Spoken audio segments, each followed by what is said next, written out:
Shalom Bapak Ibu Saudara semua dimanapun Anda berada. Saya berdoa kita semua tetap kuat, kita semua tetap aman, dan kita semua tetap diberkati di dalam Tuhan. Pada hari ini ada tema renungan firman Tuhan yang kalau boleh saya beri judul bertahan sampai akhir. Bertahan sampai akhir. Kenapa? Karena ternyata di sepanjang sejarah firman Tuhan kita tahu orang-orang yang menang adalah orang-orang yang bertahan sampai akhir. Kita tahu bahwa orang-orang yang membawa kemenangan adalah orang-orang yang bertahan sampai kesudahannya. Nah, kita baca ayatnya bersama-sama. Ayat yang sering banget kita baca, Wahyu 2 ayat 10. Wahyu 2 ayat 10. Saya bacakan untuk Bapak Ibu Saudara semua. Jangan takut terhadap apa yang harus engkau derita.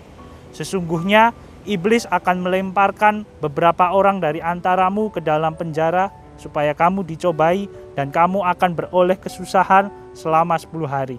Hendaklah engkau setia sampai mati, dan aku akan mengkaruniakan kepadamu mahkota kehidupan. Wow, ini perkataan Yesus. Hendaklah engkau setia sampai mati, hendaklah engkau setia sampai kesudahannya. Kita tahu Bapak Ibu Saudara semua, di zaman modern seperti ini, semua orang mempunyai budaya untuk menjadi yang nomor satu. Semua orang berbondong-bondong menjadi yang tercepat. Semua orang berbondong-bondong untuk selalu ada yang di depan. Kita tahu misal ada satu merek handphone terkenal. Ini kalau handphone ini mau launching produk, wah orang-orang itu sudah berkemah di depan gerai-gerai resminya, sampai berkemah untuk mendapatkan yang nomor satu, mendapatkan handphone tersebut, untuk yang menjadi nomor satu, mendapatkan teknologi tersebut. Rupanya dunia saat ini, dunia pada hari-hari ini mereka kalau bisa jadi yang paling cepat, kalau bisa jadi yang paling nomor satu, kalau bisa jadi yang terdepan untuk segala hal. Semua orang berebut menjadi yang nomor satu, semua orang berebut menjadi yang paling hebat, paling di depan, mengungguli semuanya. Tapi Bapak Ibu Saudara semua, saya mengajak melalui firman Tuhan hari ini, Yesus sendiri berkata, hendaklah engkau setia sampai akhir. Saya mengajak untuk kita bukan hanya lagi, saya tidak bilang, jelek menjadi yang nomor satu. Tidak, tapi bolehlah seperti yang Yesus katakan, kita setia sampai akhir. Kita mempunyai dalam tanda kutip mentalitas terakhir, mentalitas yang paling akhir. Saat semua orang rasanya mau berbondong-bondong yang paling cepat, mari kita memiliki mentalitas terakhir. Kita memiliki mentalitas untuk bertahan. Kita memiliki mentalitas untuk endure, untuk memiliki daya tahan terhadap masalah.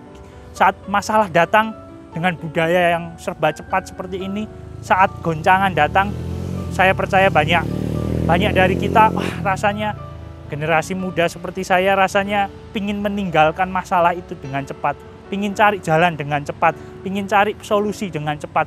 Tapi kadang solusi terbaik adalah bertahan.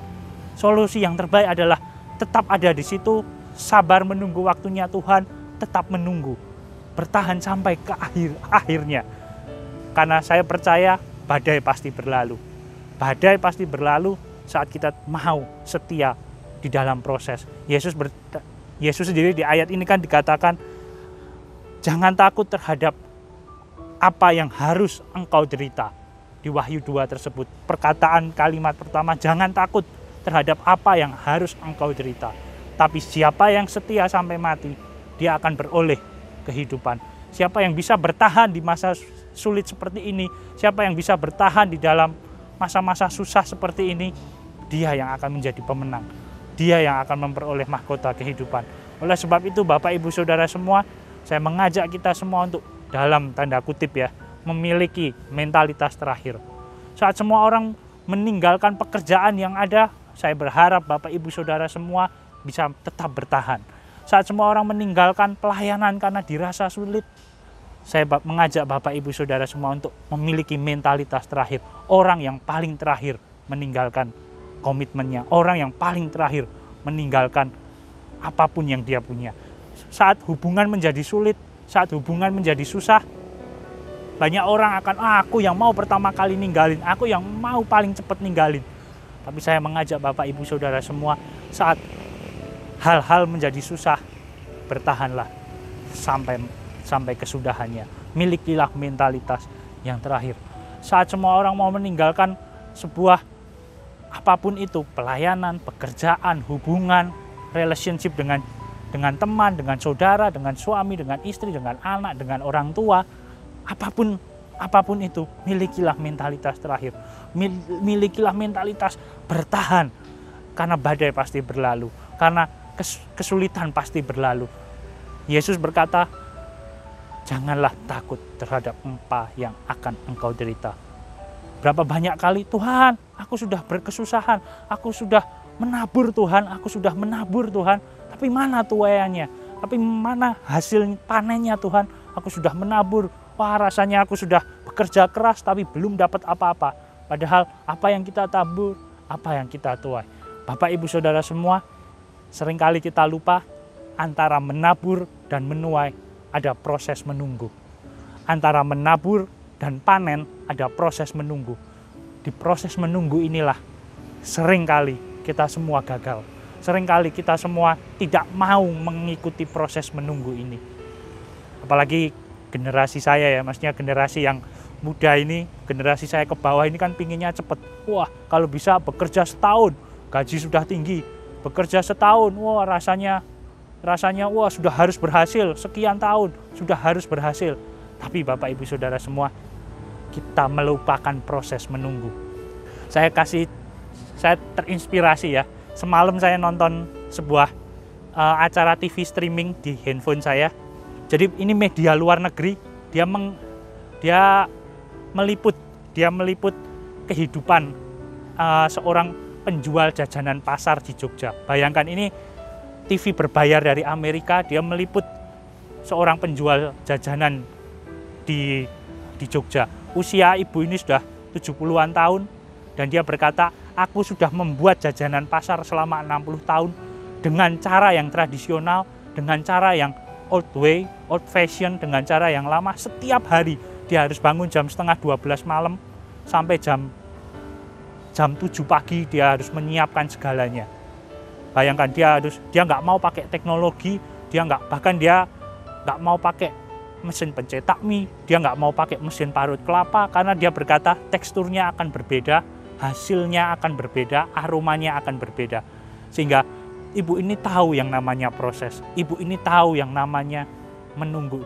Dan berapa banyak kali kita lupa, kita harus menjalani prosesnya.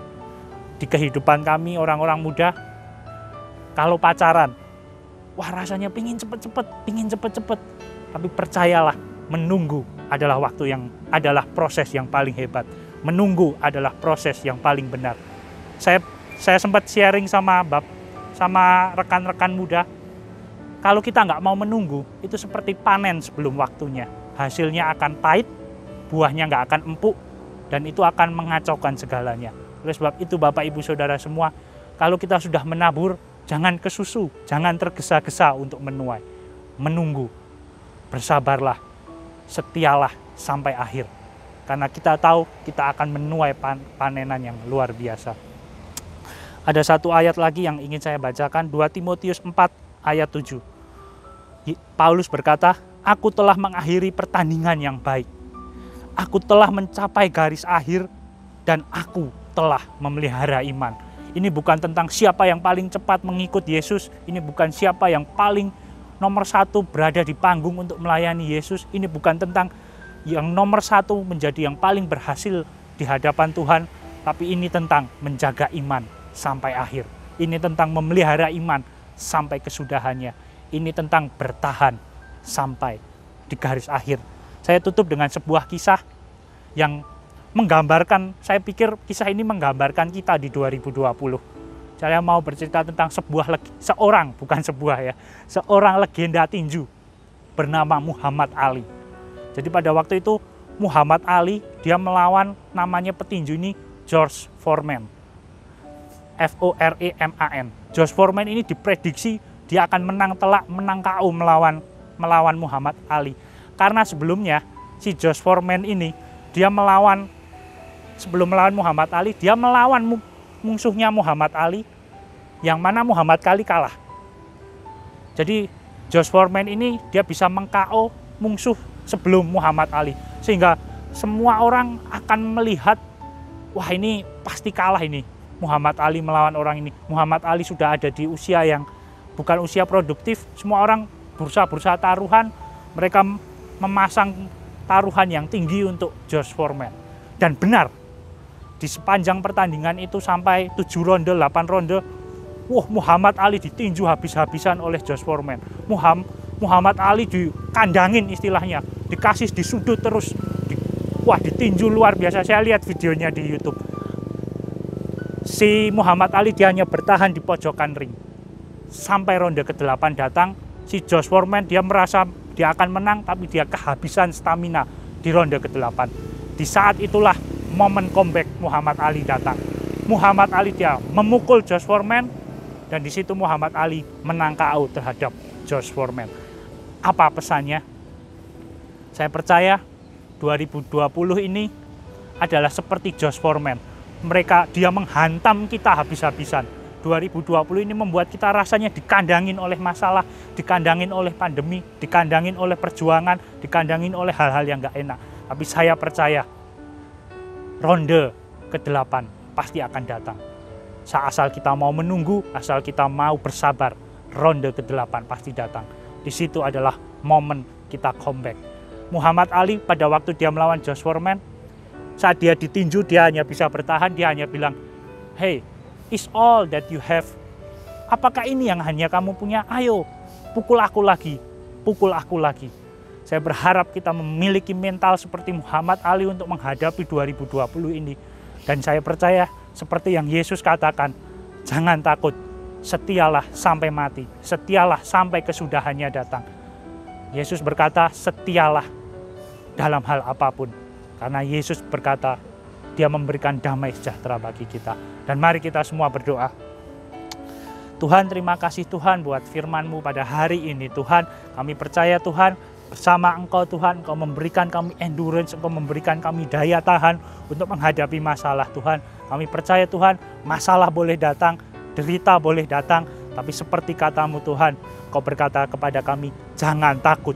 Bukan karena kuat dan gagah kami, tapi karena Roh-Mu yang menguatkan kami, sehingga kami mampu bersetia sampai akhir Tuhan. Sama seperti yang Paulus katakan, aku telah mencapai garis akhir. Aku telah mencapai pertandingan iman yang baik Tuhan.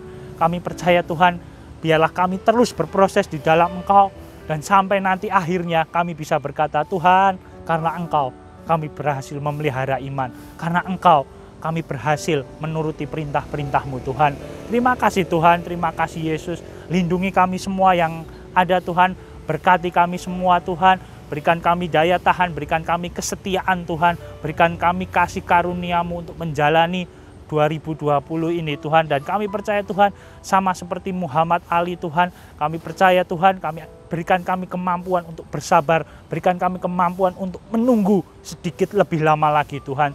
Terima kasih Tuhan, kami percaya ronde ke-8 pasti akan datang, momen comeback kami pasti akan datang Tuhan. Terima kasih Tuhan, terima kasih Yesus. Di dalam nama Tuhan Yesus Kristus, kami berdoa dan mengucap syukur. Haleluya. Amin.